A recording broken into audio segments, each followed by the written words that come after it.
Good morning all of you. आज की class में पुनः आपका स्वागत है।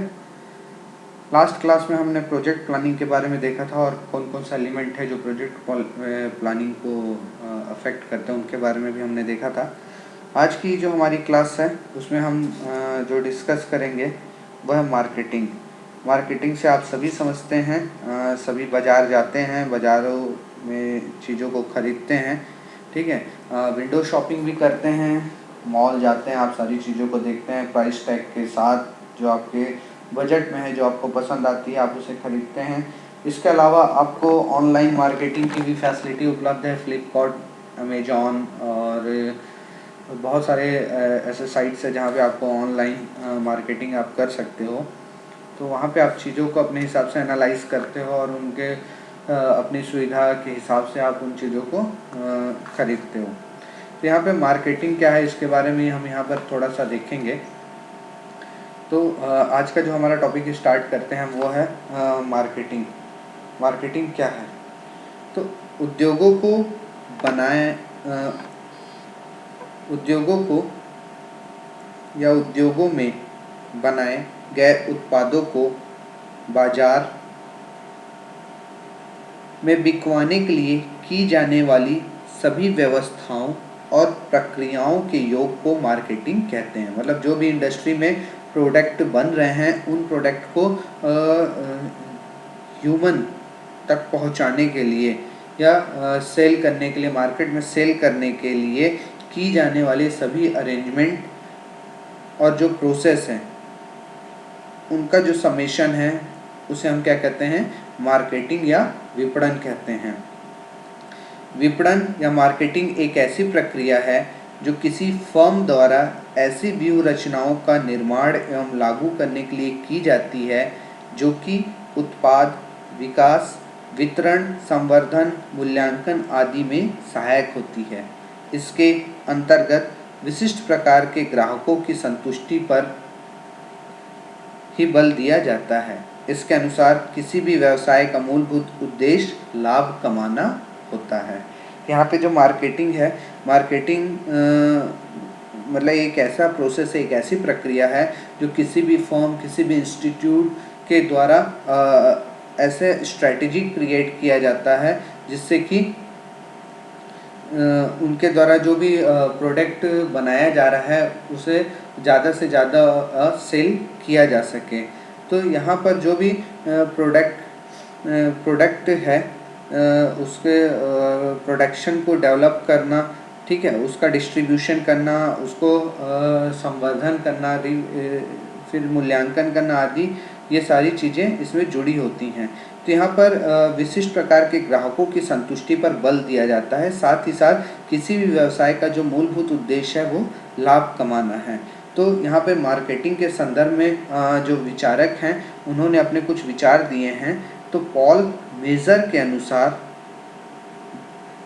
विपणन समाज को जीवन स्तर प्रदान करता है। मार्केटिंग जो होता है वो सोसाइटी को एक जो लाइफ के लेवल हैं, जीवन स्तर को प्रदान करता है।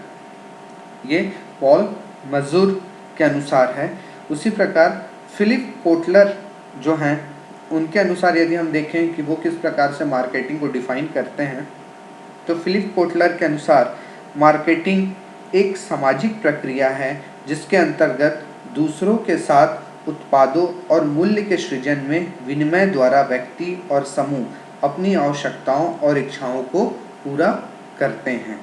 तो यहाँ पर फिलिप कोटलर और पॉल मजूर ने मार्केटिंग के संदर्भ में जो विचार दिए हैं, तो यहाँ पर हम कह सकते हैं कि उत्पादों से उपभोक्ताओं तक वस्तुओं तथा सेवाओं के हस्तांतरण होने से संबंधित समस्त क्रियाएं मार्केटिंग कहलाती हैं। मतलब जो भी उत्पादक हैं, जो उत्पाद कर रहे हैं और उसको उपभोक्ता या कंज्यूमर तक ला रहे हैं, ठीक है। तो यहाँ पे चाहे वो वस्तु हो चाहे वो सेवा हो, प्रोडक्शन यूनिट से कंज्यूमर यूनिट तक जो भी ट्रांसफ़र हो रहा है, वो सारे प्रोसेस, वो सारी जो चीज़ें हैं वो किसके अंतर्गत आती हैं? मार्केटिंग के अंतर्गत आती हैं।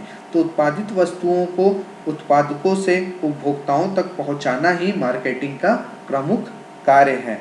तो जो मार्केटिंग के जो प्रमुख कार्य हैं वो निम्नलिखित हैं। ठीक है, हाँ, क्या क्या जो मार्केटिंग के प्रमुख कार्य हैं, पहला है विपणन अनुसंधान, मार्केटिंग रिसर्च। दूसरा है उत्पाद, यहाँ पे जो मार्केटिंग रिसर्च है, जैसे आप मार्केट सर्वे करते हो, वही है कि विपणन अनुसंधान का कार्य उपभोक्ताओं की आवश्यकताएं जानने हेतु किया जाता है। यह एक प्रकार से व्यवसाय की गुप्तचर सेवा होती है।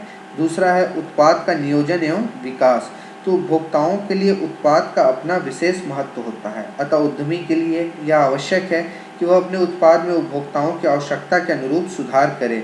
नए उत्पाद का नियोजन करते समय भी उपभोक्ताओं की ज़रूरतों को जानना जरूरी होता है।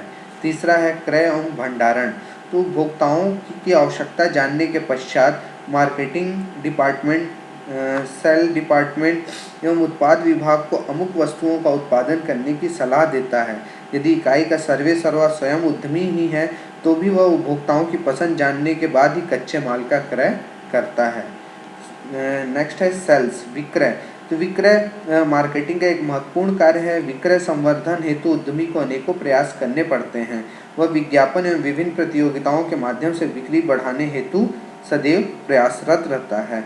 नेक्स्ट है उत्पाद स्तर का निर्धारण। यदि उत्पादित वस्तु का स्तर विशिष्ट है तो इसका विक्रय सुगमता से किया जा सकता है। यहाँ स्तर का अर्थ अच्छे या बुरे से नहीं बल्कि उत्पाद की अपनी पहचान से है, अतः उद्यमी को अपने उत्पाद की एक विशिष्ट पहचान बनानी पड़ती है। नेक्स्ट है पैकेजिंग। यदि उत्पाद की पैकिंग आकर्षक ढंग से की जाए तो उसके शीघ्र विक्रय होने की संभावनाएं बढ़ जाती हैं। ठीक है, इसके अलावा है storing, transportation, advertisement, price determination, financial facility और रिस्क टेकिंग। तो ये जो सारी चीज़ें हैं ये किसी भी मार्केटिंग के मुख्य कार्य होते हैं। ठीक है, नेक्स्ट जो हमारा टॉपिक है वो है रेगुलेशन, एक्ट्स एंड लॉ, जिसे हम कहेंगे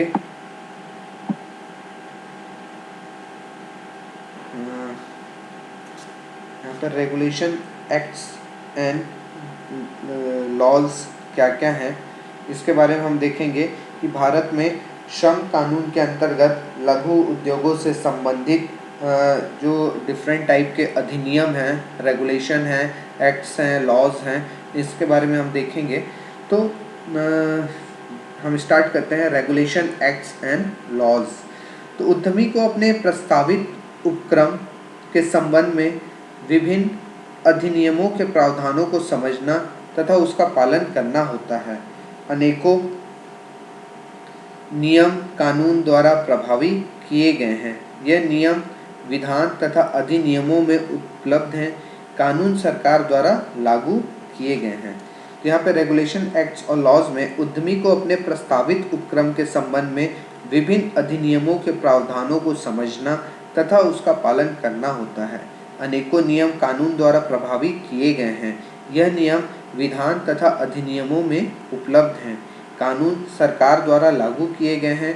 इन नियमों का पालन न करने पे उद्यमी दंडनीय होगा तथा दोषी ठहराया जाएगा। लघु उद्योगों के समक्ष यह भी एक गंभीर समस्या है। यह नियम व्यक्ति, वस्तुएं, क्रियाएं सभी स्तर पर लागू होते हैं। तो वैधानिक प्रावधान यह सुनिश्चित करने के लिए है कि निर्धारित उद्देश्यों की पूर्ति ठीक तरह से हो रही है या नहीं, जैसे श्रमिक को न्यूनतम मजदूरी मिल रही है और पर्यावरण का प्रदूषण से बचाव हो रहा है इत्यादि। लघु उद्योगों को नियमित करने वाले प्रावधान दो प्रकार के हैं, सुरक्षात्मक तथा संवर्धक। एक लघु उद्यमी को विभिन्न अधिनियमों के प्रावधानों को जानना आवश्यक होता है, जिनका पालन उसे करना होता है। यह सुनिश्चित करने के लिए कि वैधानिक त्रुटियां नहीं हो रही हैं, उद्यमी को वैधानिक सलाह लेते रहना चाहिए। लघु उद्योगों पर लागू होने वाले कानून तथा अधिनियमों का संक्षिप्त विवरण निम्नलिखित है। पहला, पंजीयन से संबंधित कानून।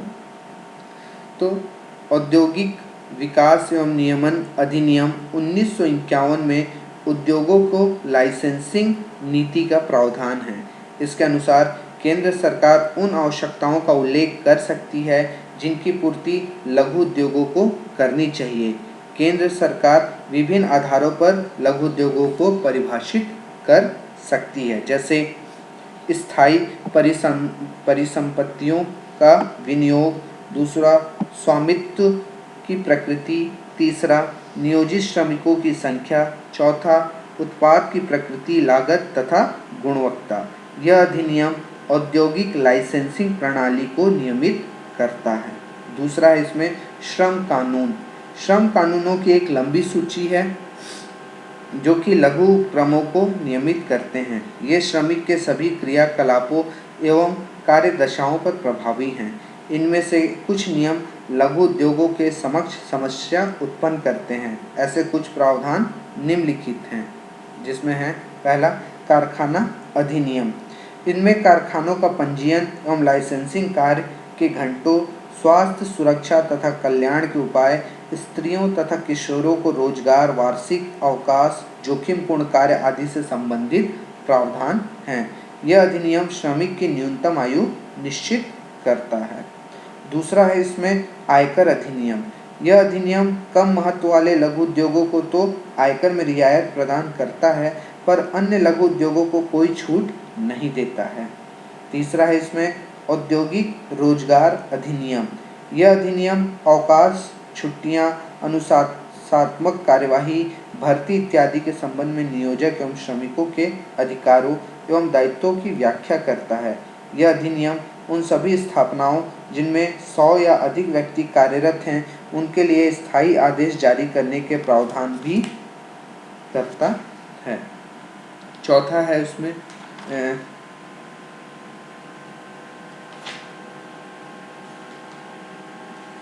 ठीक है, नेक्स्ट है पर्यावरण संबंधी कानून। पर्यावरण संबंधी कानून, तो पर्यावरण संबंधित कानून में है, इस अधिनियम में पर्यावरण की रक्षा करना तथा हवा, पानी, भूमि, मानव एवं अन्य प्राणी, वनस्पति संपत्ति तथा सूक्ष्म जीवों को सुरक्षित रखना उद्यमी का वैधानिक दायित्व होता है। उत्पादन प्रक्रिया के दौरान उसे पर्यावरण को प्रदूषित करने वाले तथ्यों पर नियंत्रण रखना चाहिए। उसे हानिकारक पदार्थों को हटाना चाहिए। उसे वन, झीलों, नदियों, वन जीवन तथा प्राकृतिक पर्यावरण का संरक्षण करना चाहिए। उसे पर्यावरण कानून के निम्नलिखित प्रावधानों का ज्ञान भी होना चाहिए। इसके अलावा जो है वो है स्थानीय एवं नगर पालिका निगम। इसके अंतर्गत प्रमुख अधिनियम निम्नलिखित हैं: नगर क्षेत्र अधिनियम, शहरी भूमि विकास अधिनियम, नगर पालिका अधिनियम और अधिसूचित क्षेत्र भूमि नियमन तथा उपयोग अधिनियम। नेक्स्ट जो है वो है कर संबंधी कानून। तो यह कानून बड़े पेचीदे हैं। कई बार उद्यमी कर नियमों के सघन जाल में उलझ जाते हैं। कर कानून की जानकारी उद्यमियों को काफ़ी धन की बचत करने में सहायक हो सकती है। इकाई के पंजीकरण से पूर्व उद्यमी को कुछ औपचारिकताओं की पूर्ति करनी होती है। तो उद्यमी को कर कानून के निम्नलिखित प्रावधानों का भी ज्ञान होना चाहिए: आयकर अधिनियम, केंद्रीय उत्पाद एवं विक्रय अधिनियम 1944, केंद्रीय विक्रय कर अधिनियम और व्यावसायिक कर। उसके अलावा है आयकर अधिनियम 1961। इस अधिनियम के अधीन यह आवश्यक है कि जैसे ही कोई इकाई अस्तित्व में आती है वैसे ही उसे आयकर कार्यालय में पंजीकृत होना आवश्यक होता है।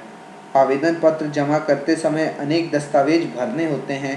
कंपनियों के मामले में स्थायी खाता क्रमांक के आवंटन हेतु आवेदन 49A जमा करना होता है। इस अधिनियम के निम्नलिखित प्रावधान हैं: कर की कटौती स्रोत पर ही की जाए, विवरण जमा हो, अस्वीकृति। इसके अलावा उत्पाद एवं प्रक्रिया संबंधी कानून है, जिसमें भारतीय मानदंड ब्यूरो अधिनियम 1986, दवाएं एवं सौंदर्य प्रसाधन अधिनियम 1940, आवश्यक वस्तुएं अधिनियम 1954, संवेष्टित वस्तुएं नियमन आदेश 1975, औषधि अधिनियम 1948, भार एवं माप मानक अधिनियम 1976, व्यापार एवं वाणिज्य चिन्ह अधिनियम 1958, कीटनाशक अधिनियम 1968, खाद्य मिलावट निवारण अधिनियम 1954 है। अन्य केंद्रीय जो अधिनियम है वो है आंकड़ा संग्रह अधिनियम 1953, भारतीय विद्युत अधिनियम 1910, रोजगार विनिमय 1959, दिवाला अधिनियम और सामान्य वाहन से संबंधित कानून। तो ये जितनी भी चीज़ें मैंने आपको बताई, ये सारी जो चीज़ें हैं ये किसी भी लघु उद्योगों के लिए जो भी आपके रेगुलेशन एक्ट्स और लॉज हैं उनके बारे में हैं। तो इतने सारे जो अधिनियम हैं, जो संविधान हैं या जो भी कानून हैं, उन सारी चीज़ों के बारे में मैंने आपको बताया। तो आज की क्लास में इतना ही, और आज की क्लास के साथ ही हमारा जो चैप्टर नंबर 7 है वो समाप्त होता है। होप सो आपको आज की क्लास समझ में आई होगी। मैंने जो भी सारी चीज़ें आपको बताई वो आपको समझ में आई होगी। मैं आपको इसका नोट्स प्रोवाइड कर दूंगा। यदि फिर भी आपको कुछ चीज़ें समझ में नहीं आई या कोई डाउट है तो आप मुझसे संपर्क कर सकते हैं। आज के लिए इतना ही। Thank you so much.